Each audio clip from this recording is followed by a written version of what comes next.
Well, I've watched it back again, and this might be controversial because Scotland won the Calcutta Cup. Let's say that first. Scotland won it, and they defended heroically. Watching the game back, we should have won that game by 15 points. Are you kidding me? I'm not kidding you. No, I'm not kidding you. I'm looking at possession. I'm looking at decisions that were made. I'm looking at where the game was with 20 minutes to go. England 17 points to 10 up. Scotland getting driven to the cowsheds and back in the mauls. The amount of possession that we had. Fair play. Listen, Scotland, credit to them, without a shadow of a doubt. The opportunities, I think they got into our 22 once in the first 50 odd minutes. I think that was a crazy stat that came out. But England, we controlled that first half in terms of possession, territory. We went to the kicking game a lot. You see, and this is one of the problems, I think, with Eddie Jones's coaching. He's so autocratic in how he does everything. If he tells the players there's an option of kicking it through on the edge, which there are at times, and some of the kicks are okay, you don't need to do it every time you get the ball, boys. 5v3. Why are you kicking it through? Let's go through the hands. I know the conditions were difficult at times, but we kicked away a lot of possession. And then we get ourselves into that position, 17-10 up. I mean, there was dominance, and there was absolute dominance. The Scotland forwards were just begging for no set pieces, right, Jim? Where? On what bit? Are you saying we struggled to set piece? 100%. Like, you couldn't control our driving line out whatsoever. What do you mean control it? Well, every time you're getting driven back 10 or 15 metres. Now, in those conditions, you don't need to play rugby. If you've got a driving line out and a territorial game, you just say, they are, lads. Ludlam was on fire. Sinclair was on fire.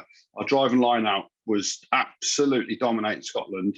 Step up Eddie Jones. I know what I'm going to do. We're 7 points up. We're going to take off Marcus Smith. We're going to take off Carl Sinclair. We're going to take off Lewis Ludlam.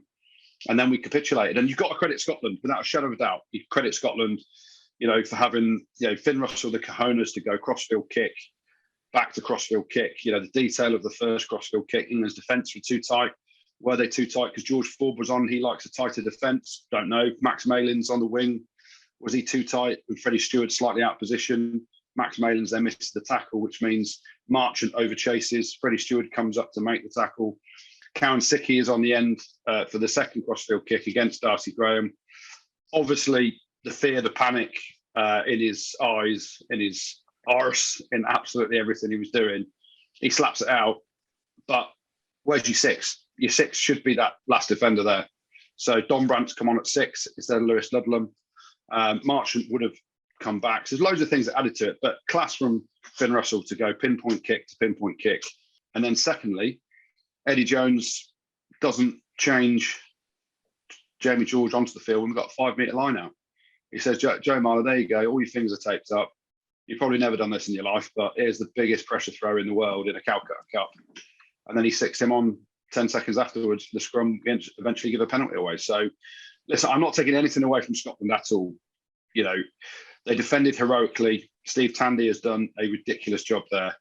But England will look back at that game, and hopefully Eddie Jones can look back at that game, put his hand up and say, I've made some horrific errors in terms of the management of my team, the decision-making, and, he's effectively cost us the Calcutta Cup. So I blame Eddie. Like, Joe Marler's never thrown a line out like that in his life, has he? So obviously the contingency plan is, right, if this happens, right, you do that. And it's a panic stations. So that the players have panicked, but it sits with Eddie Jones. Get your hooker on the field, Eddie.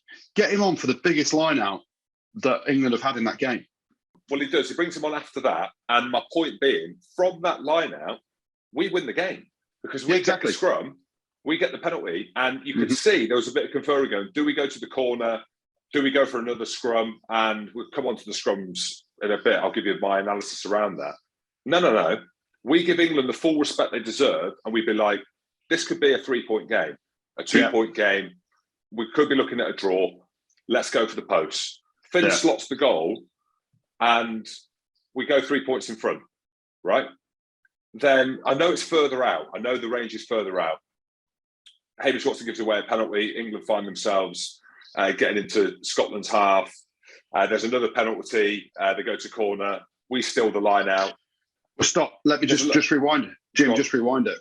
So where you say England go to the line out from the penalty, I 100% think that we should have kicked that at goal to take it to That's 20 points all. Yeah. So that's where I was going to pull it back. So my point being, when they kicked to the corner, we're still the line out. Elliot Daly, and I'm only going based on commentary, but I was watching him, and as you know, and as we know, and as our listeners know, that's why we think he went on the Lions tour, because he can kick from his own half. But yes, it was windy. But why would you not even have a shot at goal? And if it does go too far or whatever, the likelihood is you're getting the ball back in a similar area of the pitch. The fact that they thought that maybe the driving line out was going, wow. I mean, this is the thing. Personally, I think you should take the shot at goal. But if you choose to go to the corner, now, are they thinking, and this is just me thinking, I've got no intel from inside the England camp. Are they thinking, well, a draw is actually no good because that means Scotland retain the Calcutta Cup anyway because you won at Twickenham last year. So then they might think, right, well, our driving line out has been unbelievable. Henry Slade, who's kicked left foot to that right touchline all game, every penalty, Henry Slade kicked it. George Ford is on the pitch now because Marcus Smith's gone off. And oh, by the way, Eddie Jones, if you'd watched Marcus Smith properly over the last 18 months, how many games has he single-handedly won for his club? And for England, he beat South Africa on his own towards the death. So why'd you take him off? Oh, because you've made a mistake, but you won't admit it. But then George Ford's on the field at 10. Henry Slade's been kicking them all, and he's got history. I remember Henry Slade single-handedly ended the career of my great friend and great Scotsman, Jim Hamilton, with his left foot kick to that corner down against Saracens for Exeter. He's been doing it for years. And obviously they drove over the line, outscored, and that Saracens knocked out the Prem. That was, you had Graves' disease, didn't you? So you would have played in the Prem final the next week. But, oh no, we're going to give it George Ford. And he kicks it. I'm not taking the piss. I'm retired. I've put on a good 10 kilos and some. I'd have found closer to the corner than George Ford did with that kick. And I've got pins and plates in my ankle. I'm sorry. Your ankle's fused. Exactly. Henry Slade, why hasn't he taken that kick to the corner, which one, he's been doing all game until Marcus Smith goes off, and two, he's renowned for it as a skill. So where you look at leadership, go back to the 2015 World Cup, where was, I don't know, do we take the three, do we kick it to the corner, blah, blah, blah. George Ford was part of that decision-making process. Why hasn't Henry Slade got the ball, pulled his shorts up as he does, and then walloped it even 8 meters out? Because what happens is, I think the line out was about the 22 or just outside the 22, wasn't it? Fucking Scotland hadn't hardly competed all game. They can put 2 pods up. And what do? They nick the line out. I think they saw Jim in the crowd and went, yeah, we're getting up for this one. Then they nick the line out, don't they? Whereas if you put it 7, 8, even 9 meters out, maybe they don't compete because they're thinking, geez, we've got to stay on the deck here and absolutely blitz this maul that we haven't been able to blitz all game. So shocking from England. Fair play to Scotland. But on that line out, though, that's probably where the confusion lay, because they obviously thought it was going to go further and then had to change their call as they were going to the line out, because they're like, hang on, mate, we're not even in the 22 here properly. So you could see the momentum changing, and there's all this talk at the end around the scrums and Ben McKeith giving Scotland the benefit of the doubt. If you look at all the scrums over the weekend with this new breakfoot law, I'm not going to go into it, but there was issues in every single scrum. The France-Italy game as well, right to the very last scrum in that game. The scrum where we got the penalty off as well to win the game. There was issues before that.